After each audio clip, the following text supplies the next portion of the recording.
Boa noite, turma boa. Eu aqui, Laura França, recebendo na Bodega da Turma Boa o Dr. Márcio Ginsberg, médico urologista, que topou fazer o Novembro Azul com a gente. Então, quero começar o nosso encontro hoje já agradecendo ao Dr. Márcio. Dr. Márcio, muitíssima gratidão por ter topado, abraçou esse projeto aí comigo, e a gente tem feito um programa maravilhoso. O pessoal já assistiu a nossa primeira parte aqui da nossa conversa, que foi falando sobre o câncer de próstata, e hoje a gente vai fazer uma segunda parte, que é a continuação ali dos problemas da saúde do homem, que é o câncer de pênis. Hoje a gente vai falar sobre o câncer de pênis.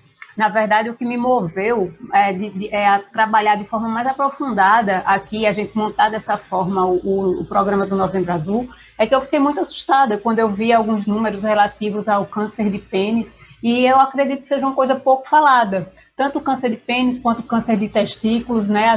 Não sei por que a campanhas se ativeram mais ao de próstata, mas enfim, é a saúde do homem que está em jogo. E eu quero dedicar esse programa aí aos meninos da Turma Boa, os que ajudaram ali a gente nos questionários, que mandaram dúvidas, ao pessoal aqui que contribuiu mandando vídeos, e especialmente ao Dr. Márcio, que tem toda essa paciência do mundo, todo o tempo do mundo para a gente construir esse trabalho aqui. Há muitas mãos, há 4 mãos, e há muitas mãos aqui que está ficando com um resultado maravilhoso. Então, eu espero que todo mundo goste. Quero já mandar um beijo para todo mundo que está aí no chat, que tem nos assistido. Se inscreve no canal, deixa o like. Eu já expliquei para vocês o quanto isso é importante para que o YouTube compreenda aqui a necessidade, que o canal produz um conteúdo interessante e possa sugerir o conteúdo desse canal para outras pessoas. Então, dessa forma, basta um clique de vocês, ajuda muito no crescimento do canal. Então, vamos lá. Sem mais delongas, vamos começar a conversar com o Dr. Márcio aqui, já começando a perguntar a ele. Dr. Márcio, conta pra gente o que é o câncer de pênis. Boa noite, Laura. Boa noite, pessoal. Tudo bem? Então, câncer de pênis é uma doença oncológica, uma neoplasia que acomete o órgão que é o pênis. Tá? É uma doença que acomete basicamente o público masculino na faixa entre a 6ª e a 7ª década de vida. É uma doença potencialmente grave, que evolui rápido, e quando não diagnosticada e quando não tratada, fatalmente ela leva à morte dessa pessoa. Então é um câncer que ele é identificado na fase mais avançada, na fase de idade mais avançada dos homens, ou ele é mais, é só quando chega o paciente lá para você, já nessa idade, mas ele pode acometer também mais jovens? Sim, Laura, o câncer de pênis pode sim acometer pessoas mais jovens, tá? Mas ele precisa de um certo tempo para ele se desenvolver. Então você vai flagrar a maior parte dos pacientes com câncer de pênis em idades mais avançadas, mas é uma doença que pode sim acometer pessoas mais jovens, tá? Pessoas de 30, de 20 anos podem sim ser acometidas pelo câncer de pênis. Tá, dentro ainda desse contexto, doutor Márcio, a quem é que esse câncer mais afeta? Existe alguma diferença, por exemplo, de ricos ou pobres, mais ou menos instrução, países de terceiro mundo? Onde é a maior incidência? Como é que funciona isso? Sim, Laura, existe realmente uma proporção direta, tá? Com uma taxa de incidência de câncer de pênis muito mais alta em países em desenvolvimento do que em países desenvolvidos, tá? O país que tem o maior número de casos no mundo é a Índia, primeiro porque a população é imensa e é um país em desenvolvimento. E o país que tem o menor número de casos do mundo, em contrapartida, é Israel, porque além de ser um país desenvolvido, é um país que tem uma população de judeus muito grande e os judeus são circuncisados, que é algo que a gente vai abordar mais à frente, mas só adiantando, a circuncisão é um fator de proteção contra o câncer de pênis. Então, por esse motivo, Israel tem um número praticamente zerado, é quase zero a incidência, enquanto na Índia é altíssima. Tá? Só para você ter uma ideia, em países como os Estados Unidos, por exemplo, o câncer de pênis ele ocupa 0,4% do total de neoplasias do sexo masculino, enquanto no Brasil seu número chega a 14%. Então já é um número bem mais alto. Então tem sim uma proporção direta com a pobreza, com a falta de saneamento, com a falta de instrução da população. Quanto menos desenvolvido, mais casos você vai ter, sim. É um dado bem interessante isso, né? Que a gente vai falar mais na frente sobre prevenção, mas acho que, não sei se é a principal, mas uma das principais, pelo menos o que é enfatizado nas campanhas, é que uma não sei se é a principal, né? Seria lave o pênis. Então, se você não tem acesso, a pessoa não tem acesso à água, né, à higiene correta, então é de fato uma questão de saúde pública, né? Inclusive você pensar que essa é uma doença tão grave, ela pode se desenvolver ou se desenvolve nas populações, mais nas populações que não têm acesso ao saneamento básico, né? E me diz aí, doutor Márcio, como é que começa, quais são os primeiros sintomas ou sinais de um câncer de pênis? Laura, voltando um pouquinho para o começo da pergunta, você falou da questão da água, do saneamento. Sim, existe essa correlação, tá? A fimose do pênis, que é um estreitamento do prepúcio, é um dos fatores principais no desenvolvimento do câncer do pênis.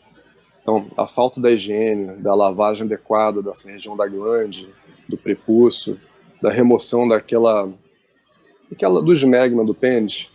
Então, isso é um fator realmente que pode acarretar no câncer de pênis. Tá? Então, isso é uma coisa.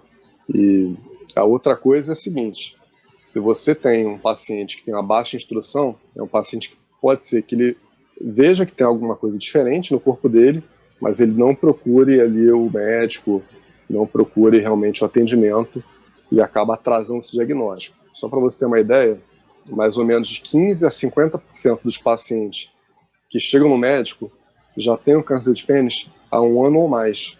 Então, esses pacientes eles demoraram para procurar o médico. Isso piora o prognóstico dele no final, porque quanto mais tempo ele demora, mais chance tem da doença agravar. Doutor Márcio, você falou que nas populações que são circuncidadas, o índice é menor, né? E essa cirurgia de fimose, porque a circuncisão, eu não sei se é uma associação correta que eu vou fazer agora. A circuncisão é só para quem é um termo usado para quem é judeu. Ou a cirurgia de fimose, se a cirurgia de fimose que retira aquele excesso de pele, a minha pergunta é essa, se pode ser feita a qualquer época da vida. Não foi feito, porque quem é judeu faz quando é bebezinho, né, quando é criança e tal. E ao longo da vida, quem tem esse problema seria uma opção para evitar ter o câncer, fazer essa cirurgia, pode ser feita a qualquer tempo? Sim, as causas do câncer de pênis são multifatoriais, tá? São várias causas e todas elas estão em estudo, para saber quais têm relação direta e quais têm relação indireta. Eles perceberam que existem algumas causas que têm uma relação direta com o surgimento do câncer de pênis. Uma delas é a fimose, porque o que é o prepúcio? O prepúcio é um excesso de pele, que faz aquela dobrinha que recobre a glande, tá? E a fimose é quando você tem um estreitamento do prepúcio. Então, o garoto, a fimose começa desde criança, ele não consegue retrair o prepúcio e expor a glande. Se ele não expõe a glande, ele não consegue limpar ali o esmegma. E ali é um fator que faz uma flora bacteriana ali, que não seria original do pênis, tá? E essa flora bacteriana, ela faz uma inflamação local, que ela se cronifica, e isso faz uma alteração celular, essa inflamação crônica. E daí você tem um desenvolvimento do câncer de pênis. As células se alteram, o seu DNA fica alterado, modificado ali pela inflamação, e aí você pode acarretar realmente numa neoplasia. E a outra coisa é o cigarro, tá? O tabagismo também é um outro fator que está sendo estudado, e tem estudos que falam que tem sim uma correlação direta entre o cigarro e o índice de câncer de pênis, a incidência de câncer de pênis. E tem outro fator que é o papiloma. O vírus do HPV também pode exercer um papel ali no surgimento do câncer de pênis. Também por mecanismos que ainda não estão totalmente elucidados, mas tem vários estudos sendo conduzidos para tentar elucidar essas questões. Tá, e me diz uma coisa, quais seriam os principais sintomas ou algo que indicasse que precisa, ir para o médico com urgência ou o mais rápido possível do câncer de pênis? ele dói, ele vai ter, sei lá, uma bolinha, uma feridinha, um quê? Tem alguma coisa desse tipo? O que é que o homem tem que estar atento? Se surgir, ele não esperar. Tá, eu vou começar respondendo da seguinte forma, tá? Basicamente, o câncer de pênis, 48% dele se desenvolve na glande, tá? Um número um pouco menor, mais ou menos 24%, no prepúcio, ali no sulco coronal, que é aquela divisão entre a glande e a haste do pênis, mais ou menos 9%, e na haste do pênis, mais ou menos 2%. Então, se você tem uma lesão ali na glande, uma lesão que está crônica, que não cicatriza, que não melhora, ou um nódulo que aumenta de tamanho, então isso pode ser um indício de alguma doença que merece ser investigada, tá? Em estágio inicial, não dói.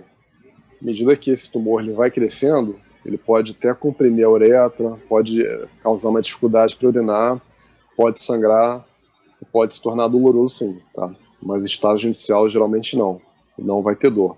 E esse é um dos motivos para que alguns homens não procuram médico. Tem uma feridinha lá, ou tem um nódulozinho que não está incomodando, daí ele vai empurrando com a barriga, não vai no médico, ou se não, consulta algum parente, aí o parente passa alguma coisa caseira para ele, um chá caseiro, ou uma pomada caseira qualquer, pode ter uma de farmácia, mas que não é adequada para aquilo, ele vai tentando se tratar.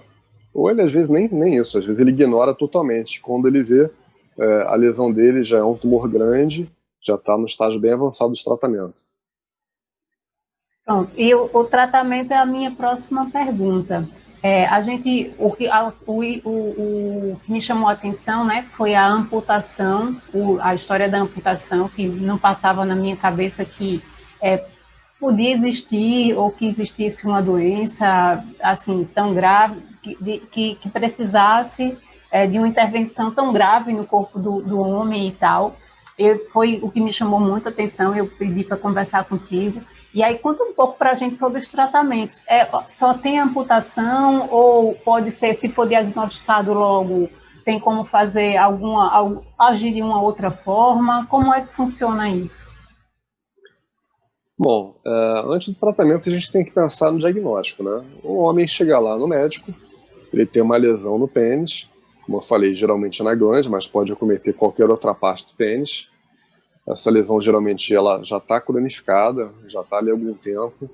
É uma lesão que não cicatriza, que não diminui, que só aumenta. Então o médico, na suspeição desse problema, dessa doença, fatalmente ele vai ter que biopsiar, tá? Então existem alguns tipos de biópsia, tá? Uma delas é incisional, que você remove só uma parte da lesão, e outra é excisional. A excisional você tira a lesão toda com uma pequena margem livre, tá? Manda para o patologista, o médico patologista vai avaliar.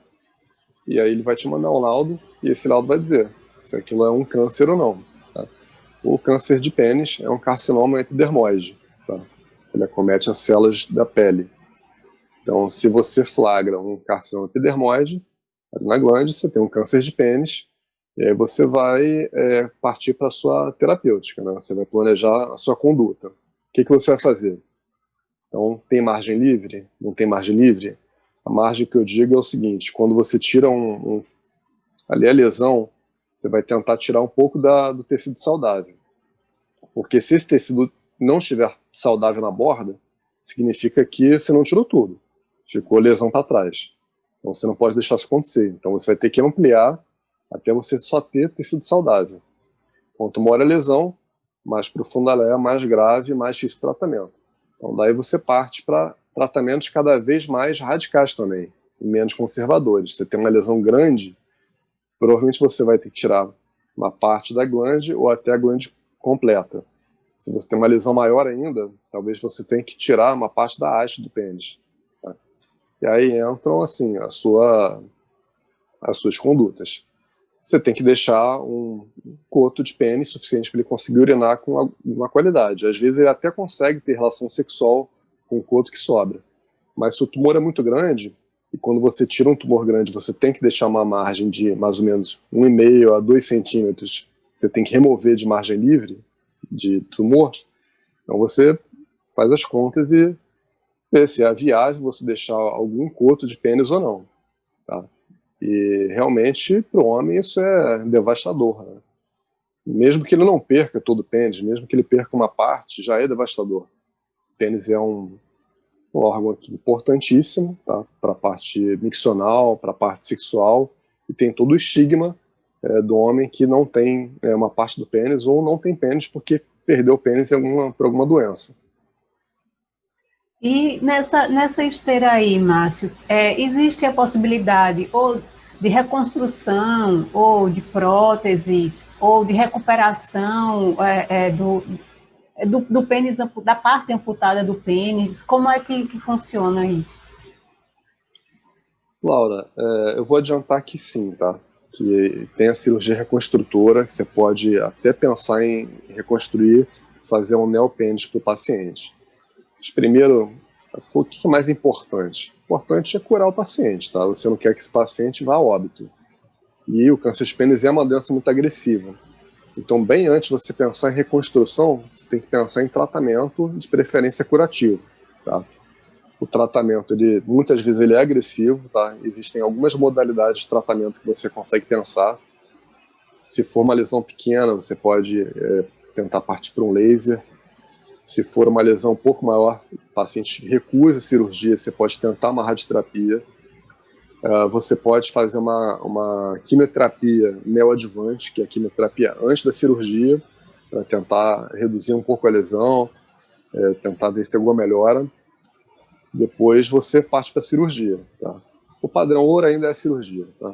É remover o tumor com uma margem na cirurgia e torcer para que venha margem livre de tumor. Tá? E tem outra coisa também, que é um outro problema, que são as metástases. Tá? O tumor de pênis é um tumor que metastatiza. Tá? Geralmente ele metastatiza para a região inguinal, ali que tem as cadeias de linfonodos, e em até 50% dos casos você pode ter comprometimento linfonodal, tá? O que é também bem devastador, porque isso implica numa outra cirurgia que tem muita comorbidade, não são cirurgias complexas. Quanto mais avançado, geralmente mais grave a doença, e o prognóstico do paciente é pior. Então, a gente pode pensar que, por exemplo, que a metástase seria uma complicação do tratamento ou não? Qual seria uma complicação do tratamento? A metástase não é uma complicação do tratamento. A metástase é uma complicação de uma doença que foi diagnosticada tardiamente. Tá? Quanto mais tardio, mais chance de você metastatizar. Então, por isso que é muito importante que o homem não demore a procurar um médico quando ele tem alguma coisa diferente. Viu que tem alguma coisa diferente, uma ferida que não cicatriza, um nódulozinho que não estava lá, é importante que ele procure o médico, porque se for alguma coisa mais grave, isso vai ser prontamente diagnosticado, prontamente tratado, e a chance dele de cura é maior. A metástase... Sim, pode falar. Perdão, a metástase é um capítulo à parte, nesse caso do câncer de pênis, tá? Geralmente para a região inguinal. Uma parte vai ter, uma parte não vai ter, e às vezes você não tem certeza, tá? Você tem alguns exames de imagem, alguns exames físicos que você pode tentar ver se tem algum linfonodo ali palpável. Você pode fazer um exame chamado PET scan para ver se você acusa ali um comprometimento linfonodal. Existem vários caminhos para onde você pode seguir, tá? Mas basicamente tem essa questão da metástase realmente que piora muito o prognóstico. Um doente que já está nessa fase de metástase, o prognóstico dele é pior e dificilmente ele consegue passar mais ou menos 2 anos de vida, infelizmente. É extremamente agressivo, né? Como você falou ali, de quando começa, não sei se quando começa, mas quando chega nesses estágios aí que você estava me falando, que chegam já em estágio avançado, né, para tentar recuperar, tentar fazer o tratamento. Então, minha gente, pelo amor, eu fiquei assustada, vocês sabem disso. Então, eu vivo falando, estou martelando no ouvido de todo mundo aqui que me acompanha, prestem atenção, cuidem da saúde de vocês, sabe? Não é tão difícil assim, não é a coisa mais agradável do mundo a gente ir para o médico e estar investigando muitas coisas, o pessoal às vezes tem os preconceitos giram em torno de, se eu tenho alguma coisa eu não quero descobrir, não quero saber, eu só descobri quando eu fui para o médico. Mas não pensa assim, não, gente, por favor, né? A gente tem que cuidar da nossa saúde e a parte preventiva, né? O doutor Márcio já falou aqui, falou lá na outra parte que a gente fez, falando sobre cuidados preventivos. Chega antes no médico, quanto antes começar, né? O tratamento, o diagnóstico e tudo, é tudo mais fácil. Então, não percam tempo com isso, não, gente. Chega no médico, que é muito importante.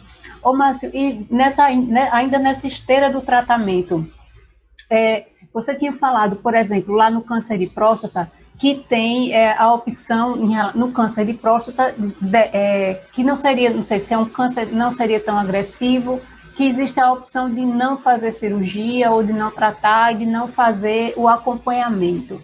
No câncer de pênis é também assim, ou todos são agressivos dessa forma que você relatou até agora? São doenças muito diferentes. Câncer de próstata, você tem os cânceres de próstata menos agressivos e os mais agressivos. Isso você consegue descobrir através do exame de histopatologia também. Você coleta fragmentos da próstata, manda para o histopatologista, ele vai olhar no microscópio e ele vai te dizer, ele vai te dar uma gradação da agressividade desse tumor. Daí você consegue traçar o seu tratamento, que pode ser desde cirurgia até observação e tratamento conservador, aquele que você não opera. O câncer de pênis é diferente, tá? Ele é muito agressivo. Então uma doença que exige um tratamento sempre. O tratamento ele é diretamente proporcional ao estágio que você encontra. Se você tem um paciente com um tumor pequeno, você pode fazer um tratamento mais conservador. Por quê? Porque na medicina a gente sempre tenta preservar o órgão, se possível, tá? Mas se você tem uma doença em estágio mais avançado, fatalmente você vai ter que partir para um tratamento também mais agressivo, para tentar curar o doente. E, enfim, quando você pega paciente com uma doença mais grave, é mais cirurgia, é mais tratamento, são cirurgias agressivas, muitas exigem reconstrução de cirurgia plástica, que tem uma perda tecidual grande, muitos exigem quimioterapia, é uma doença bem triste. Tá, e me fala uma coisa, qual é o prognóstico em relação a quem faz o tratamento? Variável, tá? O prognóstico ele é totalmente dependente da gravidade da lesão e do estágio que se encontra o paciente. Existe uma classificação chamada classificação TNM, e através dessa classificação você consegue saber em que estágio está essa doença. Tá? No estágio mais inicial, o prognóstico é melhor. Em doenças em estágios mais avançados, o prognóstico vai ficando cada vez pior. Tá? Mas, a grosso modo, a gente pode dizer que o câncer de pênis é sim uma doença grave, em qualquer estágio que ele se encontra. E a chance de metastatizar, a chance de ter uma metástase quando você faz o diagnóstico, ela é muito grande no câncer de pênis. Pois é isso. Ainda existe algum ponto que você acha importante, alguma consideração que você acha importante que a gente não trouxe aqui? Fica agora livre, né? Fica com você a palavra, para que se você tiver alguma consideração, enfim, alguma coisa que você queira tecer a respeito desse assunto que a gente não falou ainda, então é com você. Sim, eu gostaria de falar, Laura, que assim como várias doenças, a qualidade de vida das pessoas, saneamento básico, pessoas instruídas, pessoas que têm educação, tudo isso ajuda na prevenção de várias doenças, dentre elas o câncer de pênis. Então isso é fundamental que cada vez mais a gente procure isso para o nosso país, tá?